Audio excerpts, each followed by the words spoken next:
The rain had just stopped when Father Elias arrived at the old stone house. A man had died there only 3 nights earlier. His widow, Mary, had asked for the house to be blessed. The smell of incense mixed with old medicine, damp wood, and something colder, older, that did not belong to the living. As Father Elias moved through the hallway, sprinkling holy water and whispering prayers, something on the mantel caught his eye. A beautiful antique silver watch. Its glass was cracked. Its chain was tarnished black. Its hands had stopped at 11:47. Yet somehow, from where it lay, he could swear he heard the faintest sound. Tick, tick, tick.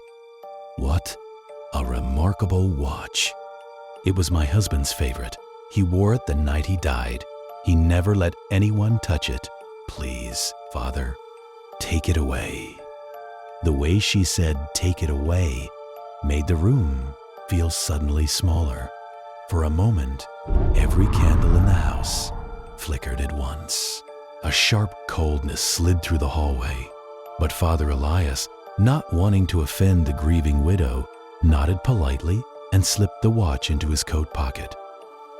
That night, he boarded the last train back to the city. The carriage was nearly empty.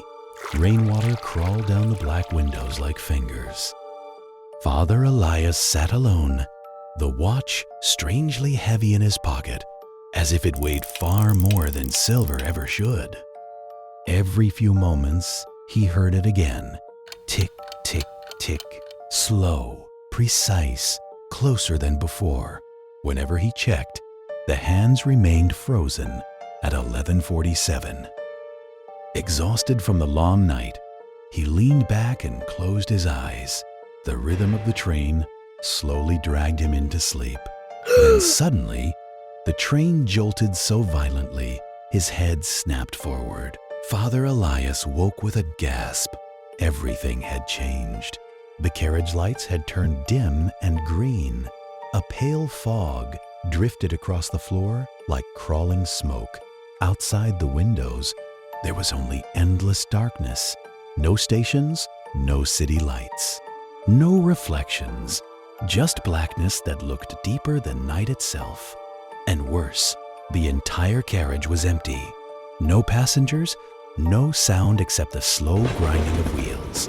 Except, at the far end of the compartment, an old man sat motionless.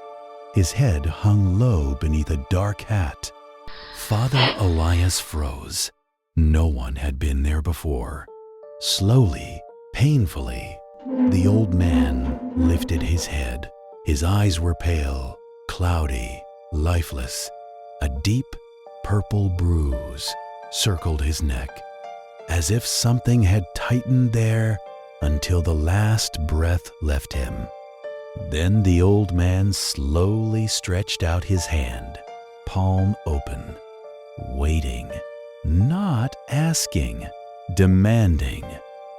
Father Elias began whispering a prayer under his breath, but the figure did not move. His hand remained stretched forward. Then the fingers twitched.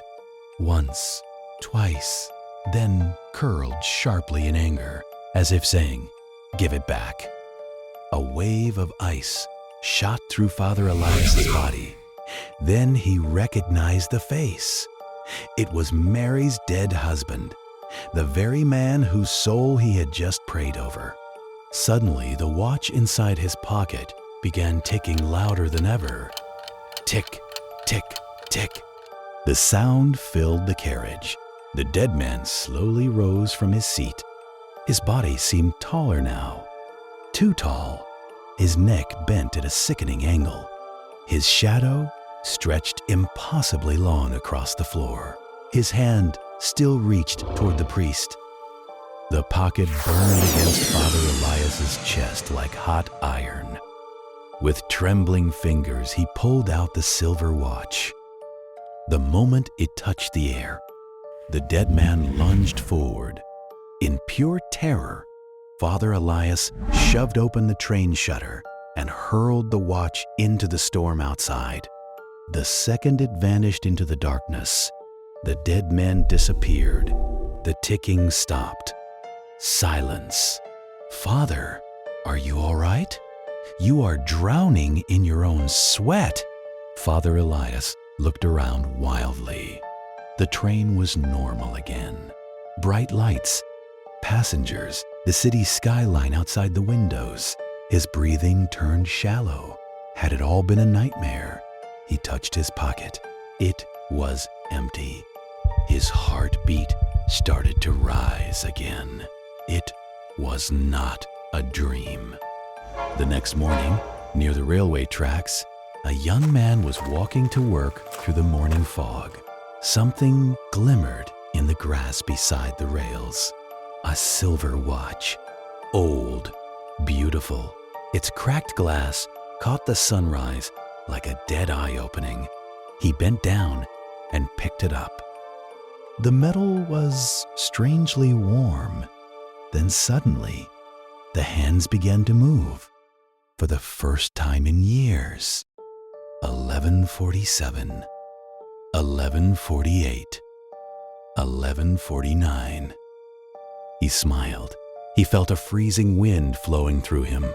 Only the distant sound of train wheels rolling through the fog.